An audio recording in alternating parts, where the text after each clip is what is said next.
औज़ुबिल्लाहिमिनश्शैतानिर्रजीम बिस्मिल्लाहिर्रहमानिर्रहीम। स्टूडेंट्स, आज का हमारा टॉपिक है नफ्सियाती आजमाइशों का इतलाक़, एप्लीकेशन ऑफ साइकोलॉजिकल टेस्ट। और जो हैं फोर्थ ईयर्स के स्टूडेंट्स, मैं आप लोगों को थर्ड ईयर में मैंने जो है वो सिलेबस भी दिया हुआ था, जो थर्ड ईयर का भी था और उसके साथ फोर्थ ईयर का भी था। तो आप अपने सिलेबस के अकॉर्डिंग चेक कर सकते हैं कि हम लोगों ने जो करैक्टरिस्टिक्स थी साइकोलॉजिकल टेस्ट की वो उतनी ही पढ़नी थी जितनी मैंने आप लोगों के साथ शेयर की थी। और अभी जो है ना, अब हमारा जो नेक्स्ट टॉपिक है that is application of psychological test. जांच पड़ताल करना इंसानी फितरत का खासा है। किसी चीज़ के बारे में क्यूरियस होना, उसके बारे में देखना कि ये चीज़ किस तरह से है, कैसे होती है, कैसे करते हैं, ये जांच पड़ताल करना, किसी चीज़ के बारे में गौर व फिक्र करना, उस पर क्यूरियस होना, उसके बारे में सवाल करना इंसान का की जो है ना, ये फितरत का हिस्सा है। रोज़मर्रा ज़िंदगी में हम मुख्तलिफ़ चीज़ों के बारे में, अफराद के बारे में, अफराद की खसूसियात के बारे में, दर्जा बंदी किस तरह से कोई चीज़ होती है, जो है ना वो टेम्परेचर कैसे ऊपर नीचे होता है, चीज़ों के अशिया के निर्ख यानी चीज़ों की कीमतें और म्यारे ज़िंदगी जो है वो समाजी तकल्लुफ़ात और रस्म व रिवाज का मुवाजना करते रहते हैं। समाजी तकल्लुफ़ात का मतलब है कि कौन ज़्यादा सोशली दूसरे लोगों के साथ जो है वो अच्छे तरीके से लिंक्ड होता है, कौन कितने तकल्लुफ़ का मुजाहरा करता है, कितनी खातर मदारत करता है। और रस्म व रिवाज एक फ़ैमिली के दूसरी फ़ैमिली के साथ, एक कबीले के दूसरे कबीले के साथ किस तरह से हो, हम उसका कंपैरिजन अपने तौर पे करते रहते हैं कि उनकी फ़ैमिली में तो ये चीज़ ऐसी होती है, हमारी फ़ैमिली में ये चीज़ इस तरह से है। मुवाजना करना दरअसल किसी चीज़ की जो है वो कैटेगराइजेशन होता है कि कंपैरिजन हम करते हैं कि ये उनकी ये क्वालिटी है तो हमारी क्या क्वालिटी है। इसी मुवाजने और दर्जाबंदी का इस्तेमाल जो है वो नफ्सियाती आजमाइशों में म्यारी तरीके से किया जाता है कि किस तरह से एक चीज़ की दर्जाबंदी दूसरी चीज़ों से कंपैरिजन हम करते हैं। नफ्सियात का दायरा कार इस कदर वसी हो चुका है कि तमाम शोबों के नाम गिनवाना भी मुश्किल हो गया है। और मतलब आप ये समझ लें कि जो नफ्सियाती आजमाइशें हैं वहाँ पे इस्तेमाल होती हैं जहाँ जहाँ पे इंसानों का इंटरेक्शन है। जिस जगह पे इंसान इन्वॉल्व होंगे, अफराद का अमल दखल होगा, वहाँ पे जो है वो साइकोलॉजिकल टेस्ट जो हैं वो इस्तेमाल किए जा सकेंगे। म्यारी नफ्सियाती आजमाइशों का इस्तेमाल जिन शोबों में कामयाबी से किया जा रहा है उनको हम वन बाय वन देखते हैं। सबसे पहले है क्लिनिकल साइकोलॉजी, तिब्बी नफ्सियात में। माहिरीन तिब्बी नफ्सियात ज़हनी अमराज की तशख़ीस के लिए नफ्सियाती आजमाइशों का इतलाक़ करते हैं। मरीज़ की तशख़ीस में एक से ज़्यादा नफ्सियाती आजमाइशें इस्तेमाल होती हैं और नफ्सियाती आजमाइशों के लिए तिब्बी नफ्सियात जो होता है वो एक वसी मैदान की मानद है कि जिसमें वो पेशेंट्स को और या मतलब आप समझते हैं कि जो जहनी मरीज़ होते हैं उनको मुख्तलिफ़ तरीक़ों से जांचना और उनकी मुख्तलिफ़ जो जहते हैं किरदार की उसको जांचना जो है वो तिब्बी नफ्सियात का खासा है। जहनी अमराज की दर्जाबंदी, जहनी पसमानदगी की नोयत मालूम करना कि किस हद तक है, कितनी ज़्यादा है, कितना कम है, ये मुनासब और इलाज की खातर मुनासब फ़ैसला करने के लिए नफ्सियाती आजमाइशों का जो है वो इस्तेमाल किया जाता है। बेहतर नताइज हासिल करने की गरज से माहिरीन तिब्बी नफ्सियात मरीज़ की मौजूदा कैफियत और नोयत को पेश नज़र रखते हुए ऐसी जो है नफ्सियाती आजमाइश उस पर लगाते हैं जो मुनासिब तशख़ीस के अमल में जो है वो मावनत कर सके, काम आ सके। नेक्स्ट है तलीमी नफ्सियात, एजुकेशनल साइकोलॉजी। जदीद नफ्सियाती आजमाइशों की इब्तदा ही जहानत के मुताले से हुई कि जहानत किस तरह से जो है वो मैयर कर सकते हैं हम। तो इसी ने जो है वो साइकोलॉजिकल टेस्ट की बेसिकली बुनियाद रखी। अल्फ्रेड बीने ने 1905 में जहानत की पैमाइश के लिए, जहानत को नापने के लिए पहली बाकायदा जो है म्यारी आजमाइश वज़ा की, पहला साइकोलॉजिकल टेस्ट बनाया जिसका बुनियादी मकसद ये था कि ज़हीन और गैर ज़हीन बच्चों में फ़र्क करना कि ज़हीन बच्चे कौन से हैं और जो गैर ज़हीन हैं वो कौन से हैं, दोनों में फ़र्क करने के लिए उसने ये बनाई। आज भी ज़हीन और कम ज़हीन बच्चों की दर्जाबंदी करते वक्त नहीं इस्तेमाल किया जाता है कि इंटेलिजेंट बच्चे कौन से हैं और जो है वो डेफिशिट बच्चे कौन से हैं, उन दोनों के दरमियान में फ़र्क किया जाता है। तदरीसी मसाइल की जांच करनी हो कि पढ़ाने के मसाइल क्या हैं, असातिज़ा की कारकर्दगी का मेयार देखना हो कि असातिज़ा कितना अच्छा पढ़ा रहे हैं, कितने अच्छे लेवल का पढ़ा रहे हैं, या तलबा का दर्जा तहसील जांचना हो, या तलबा ने कितना हासिल किया, उनको कितना आता है, कितना उन्होंने अपने सब्जेक्ट में सीखा है, ये चेक करना हो, या स्कूल कॉलेज में दाखिला देना हो, तब इन जो टेस्ट है इनका इस्तेमाल जो है वो कसरत से किया जाता है। फ़र्द के तलीमी देखें अब के जब कोई यूनिवर्सिटी में एडमिशन लेता है तो उसके पुराने जो डिग्री उसने कंप्लीट की होती है उससे रेलिवेंट उससे टेस्ट लिया जाता है कि उसने कितना पढ़ा, कितना उसको आता है, कितना उसने सीखा। और तलीमी मराहल के आगाज़ के अलावा तलीमी मराहल की तकमील पर भी अचीवमेंट टेस्ट लिया जाता है। वो कम्प्रीहेंसिव टेस्ट के नाम पे कि अगर आप मास्टर्स डिग्री करते हैं या एमफिल करते हैं तो वो डिग्री कंप्लीट होने पे भी एक टेस्ट जो है वो कंपलसरी होता है कि आपने वो भी पास करना होता है, जिसका मतलब ये होता है कि अगर वो आपने वो पास कर लिया आप उस डिग्री को हासिल करने के लिए एलिजिबल हैं, अदरवाइज़ नहीं। खसूसी तलीम स्पेशल एजुकेशन के इदारों में भी इन आजमाइशों का इस्तेमाल बड़ी अहमियत रखता है, क्योंकि खसूसी बच्चों की नाअहली इनके देखा जाता है कि उनके अंदर कितनी लर्निंग डिसेबिलिटी है, कितना वो कमज़ोर हैं और किस हद तक उनमें ये डिसेबिलिटी मौजूद है। ये तो नहीं कि बहुत ज़्यादा हैं या दरमियाने हैं या माइनर है, मॉडरेट है या सीवियर लेवल पे है, उनकी भी चेकिंग करने के लिए नफसियाती आजमाइशें इस्तेमाल की जाती हैं। असातिज़ा की तरबियत का म्यार जांचने के अलावा कि असातिज़ा की तरबियत किस लेवल पे हुई है, उनका म्यार जांचने के अलावा असातिज़ा की भर्ती के लिए जब टीचर्स भर्ती किए जाते हैं, जब उनकी सिलेक्शन होती है तो उस वक्त भी ये जो साइकोलॉजिकल टेस्ट हैं ये अप्लाई लगाए जाते हैं, उन पर इम्प्लीमेंट किए जाते हैं। नंबर 3 है इंडस्ट्रियल साइकोलॉजी। सनती दुनिया में भी नफसियाती आजमाइशों का इतलाक़ जारी व सारी है। इस सनत के लिए या इंडस्ट्री के लिए अमले का इंतखाब करना, कि right person for the right job का इंतखाब करना, कि सही सीट के लिए सही बंदे का इंतखाब करना, वहाँ पे भी ये नफसियाती जो आजमाइशें हैं ये इस्तेमाल की जाती हैं। इसके अलावा दौरान मुलाजमत फ़र्द की कारकर्दगी जांचने के लिए कि उसकी परफॉर्मेंस क्या है, कितना अच्छा उसने काम किया, कितना अच्छा उसने पढ़ाया या उसने कितनी अच्छी जॉब की, ये सारी चीज़ें चेक होती हैं। तरक्की देने के लिए और दौरान मुलाजमत जॉब सेटिस्फेक्शन की पैमाइश के लिए भी ये किया जाता है कि कोई पर्सन अपनी जॉब से कितना सेटिस्फाइड है। मतलब सेटिस्फाइड वही होता है ना जो अपने जॉब के टाइम से कि टाइम उसका भी अच्छा है और सैलरी अच्छी है और बाकी चीज़ें एनवायरनमेंट अच्छा है, ये सारी चीज़ें जांचने के लिए भी जो है नफसियाती आजमाइशें इस्तेमाल की जा रही हैं। इसके अलावा कारीगरों का इंतज़ामिया के बारे में रवैया जांचना कि इंतज़ामिया कैसी है, और सनती पैदावार के मेयार के बारे में लोगों की राय लेनी हो कि सनत का पैदावारी में प्रोडक्शन लेवल कितना अच्छा है या कितना अच्छा ये काम कर रहे हैं, या कीमत या क्वालिटी के बारे में या कोई भी चीज़ करनी हो तो साइकोलॉजिकल टेस्ट जो है वो इस्तेमाल किए जा रहे हैं। उसके अलावा मिलिट्री साइकोलॉजी अस्करी नफसियात में फ़ौज में नज़्म व ज़ब्त और कायदे कानून की पाबंदी बड़ी अहमियत रखती है, क्योंकि फ़ौज एक नाम ही डिसिप्लिन का है। जो डिसिप्लिन अपनी ज़िंदगी में नहीं ला सकता वो आर्मी में नहीं चल सकता। आर्मी में वही बंदा आगे आएगा या वो सिलेक्ट हो सकता है जिसकी लाइफ में डिसिप्लिन हो।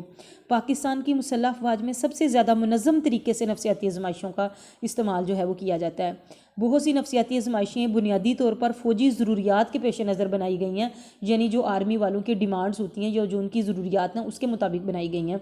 मसलन ग्रोही आजमाइशों की ज़रूरत, जो ग्रोह की फॉर्म में हम एक आजमाइश होती है कि आप एक टाइम में एक पर्सन पे अप्लाई करते हैं, एक इस तरह की नफसियाती आजमाइशें होती हैं जो एक ग्रुप पर जो है ना वो एट अ टाइम इस्तेमाल की जा सकती हैं। तो जो ग्रोही आजमाइशों की ज़रूरत जंग अज़ीम दोम के दौरान पेश आई, जब कारकर्दगी की आजमाइशें भी फ़ौज में भर्ती के लिए मुतारिफ़ कराई गई कि कौन कितना अच्छा जो है वो कोई वेपन चला सकता है और कितना अच्छा फुर्तीले तरीके से वो लड़ सकता है या वो कोई दीवारों को क्रॉस कर सकता है, हाई जंप लॉन्ग जंप वो कर सकता है, क्योंकि ऐसी टेक्निक्स भी जो है वो आर्मी में लड़ाई के वक्त जो है वो ज़रूर काम आती हैं। और इस दौर में जब ये ग्रोही नफसियाती आजमाइशों का आगाज़ हुआ उस वक़्त लोग अंग्रेज़ी ज़ुबान से नावाकिफ़ थे या कोई कम तलीम याफ्ता फ़ौजी जवानों के चुनाव के लिए ज़रूरत महसूस की गई, और इसके लिए फिर परफॉर्मेंस टेस्ट जो थे वो बनाए गए कि उनके अंदर कौन सी परफॉर्मेंस है, कौन सा उनके अंदर जो है ना वो एबिलिटी है कि वो इस यहाँ पे सिलेक्ट हो सकते हैं। मुसल्लह अफवाज में ओहदे की नोयत के लिहाज से मौजू अफराद भर्ती करने के लिए कि जिस तरह का ओहदा है वहाँ पे मौजू अफराद जो है वो भर्ती करने के लिए या दौरान मुलाजमत इत्मीनान कार और कारकर्दगी की जांच के लिए कि कितनी अच्छी उनकी कारकर्दगी है, और इन आजमाइशों का जो है वो इस्तेमाल किया जाता है। इसके अलावा देखें जब दौरान जंग होता है फ़ौजियों में भी तनाव, इस्तराब, स्ट्रेस, परेशानी ये चीज़ें आती हैं। ज़ाहिर है वो अपनी फैमिलीज़ को छोड़ के बॉर्डर्स पर लड़ रहे होते हैं तो पीछे उनको अपने बच्चों का ख्याल, अपनी साख लड़ने का कि हम लोग जंग जीत जाएँ, ज़िंदगी बचा लें, घर वालों का, ये सारी चीज़ें ज़िंदगी मौत उनके साथ भी जुड़ी हुई होती है, तो वो भी ज़हनी मसाइल का शिकार हो जाते हैं। तो उनकी तशख़ीस के लिए भी ये साइकोलॉजिकल टेस्ट जो हैं वो इस्तेमाल किए जाते हैं। फ़ौज में भर्ती के लिए औसाफ की दर्जाबंदी की जाती है। मसलन कुछ ऐसी करैक्टरिस्टिक्स हैं जो आदमी मतलब आर्मी में जाते हैं उनमें लाजमी तौर पर होनी चाहिए, मस्ट भी करैक्टरिस्टिक्स हैं। कुछ ऐसी करैक्टरिस्टिक्स हैं मस्ट भी हैं जो उनमें लाजमी होनी चाहिए। इनमें उनमें हौसला होना चाहिए, पहल कदमी के किसी भी काम में वो पहल कदमी कर सकें। ये नहीं कि वो सोचते रहें कि कोई करेगा तो मैं आगे से करूँगा, नहीं, उनके अंदर इतना विल पावर होनी चाहिए कि वो डट के खुद से वो पहल कर सकें किसी भी काम में।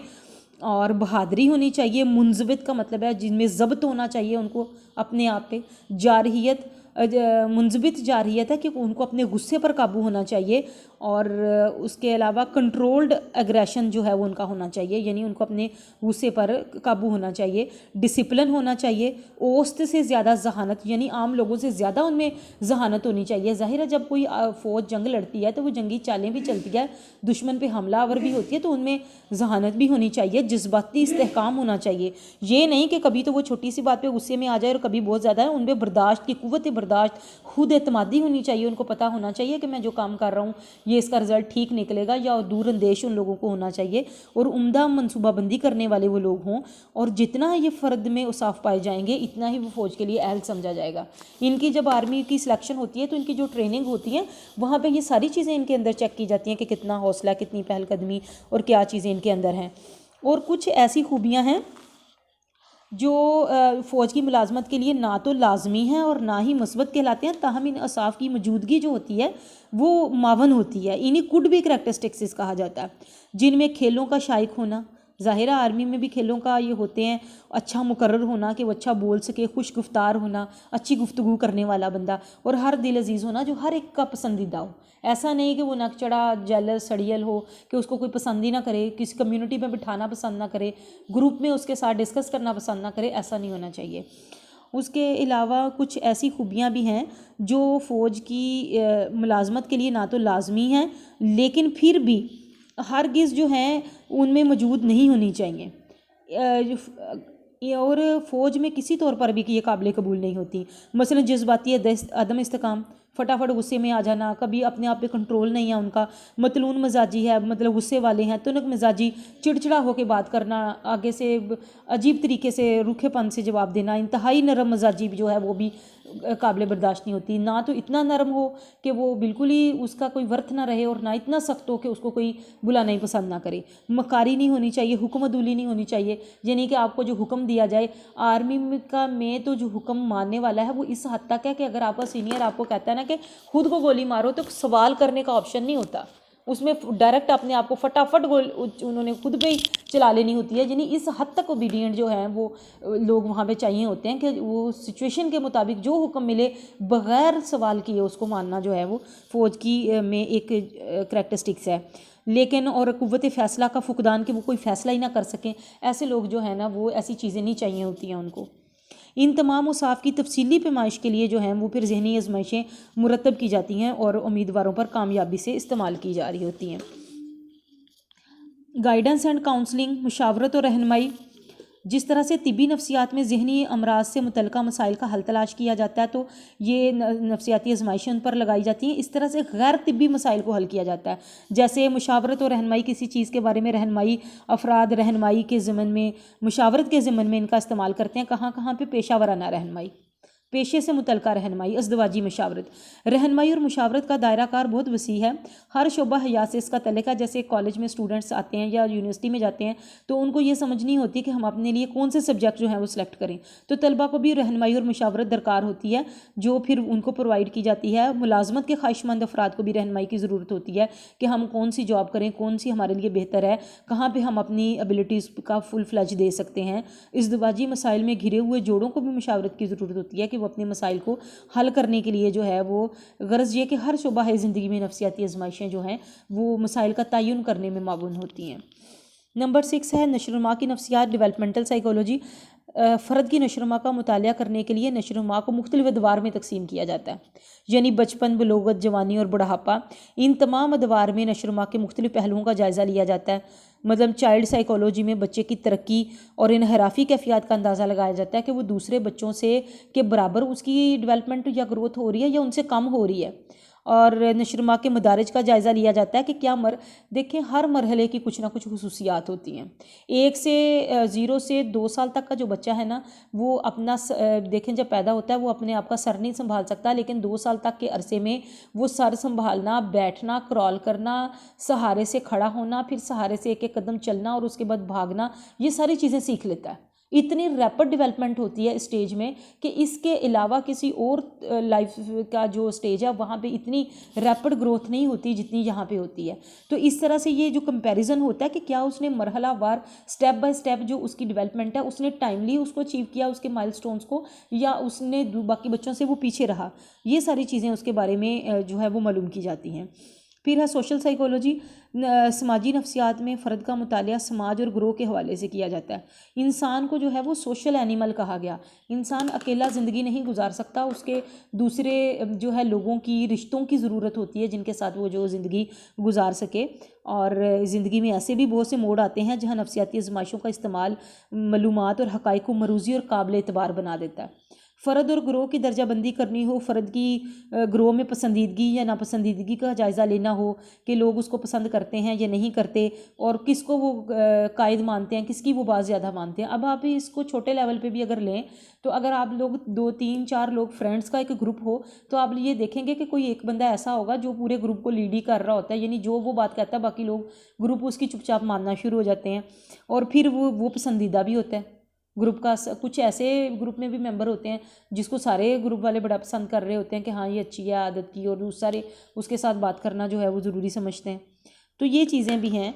फिर ग्रोह के कायद का इंतखाब करना हो, और तस्सुबात की रवैयों की पैमाइश करनी हो, दूसरे लोगों की किसी चीज़ के बारे में राय लेनी हो जिसे राय आमा कहा जाता है, या प्रोपेगेंडा किसी चीज़ के बारे में किया जा रहा हो तो उसको जानने के लिए रेटिंग स्केल यूज़ किए जाते हैं। रेट करना है किसी चीज़ को। रेटिंग स्केल इस तरह से होते हैं कि जैसे एक क्वेश्चन है कि आप इस को हमसायों से लड़ाई झगड़ा पसंद नहीं, बिल्कुल नहीं, नहीं, कुछ हद तक, पता नहीं, हाँ पसंद है या नहीं। मतलब इस तरह से रेटिंग है कि रेट करना होता है आपने उसको कि कौन सा आपको किस तरह से है। अगर आपको वो चीज़ पसंद है तो कितनी पसंद है, वो पसंद के वो चीज़ कितनी करीब है, और अगर नापसंद है तो वो कितनी नापसंद है। और उसके बाद है पर्सनालिटी साइकोलॉजी। शख्सियत से मुतल्लिक़ा इस शोबे में नफ्सियाती आजमाइशों का इस्तेमाल सबसे ज़्यादा होता है। शख्सियत इतना उलझा हुआ शोबा है कि इसके एक एक पहलू के लिए माहिरीन ने कई कई आजमाइशें बना रखी हैं। पर्सनालिटी के एक पर्सपेक्टिव को चेक करने के लिए बहुत सारी आजमाइशें जो हैं वो बनी हुई हैं, जिनमें प्रोजेक्टिव और नॉन प्रोजेक्टिव टेक्निक्स हैं, यानी तजलीली और गैर तजलीली आजमाइशें, सब्जेक्टिव या ऑब्जेक्टिव टेक्निक्स आप कह सकते हैं। और इनफरादी तौर पर भी ये साइकोलॉजिकल टेस्ट इस्तेमाल किए जा रहे हैं, और ग्रोही तौर पर भी ये जो हैं ये इस्तेमाल किए जा रहे हैं। उसके बाद है कंज्यूमर साइकोलॉजी, सार्फिन की नफ्सियात। नफ्सियात की शाखा मकसद ये है कि सार्फिन की पसंद और नापसंद को जानना, कि जो लोग किसी चीज़ को मांग रहे हैं, नई नई कंपनियां अपनी मसनूआत बढ़ाने के लिए, उनकी मांग बढ़ाने के लिए नफ्सियाती तरीके इस्तेमाल करते हैं, नए नए कमर्शियल बनाए जाते हैं, उनमें सॉन्ग डाले जाते हैं, इस तरीके से लोगों के सामने उसको प्रेजेंट किया जाता है कि लोग लाजमी उसको ख़रीदते हैं। तो इस मकसद के लिए सार्फिन की नफ्सियात को जानने के लिए कि लोगों को किस तरह की चीज़ पसंद है, वो किस तरह के तरीक़ों को पसंद करते हैं, फिर कंपनियाँ लोगों की राय के मुताबिक अपनी प्रोडक्शन में जो है वो चेंज लेके आती हैं।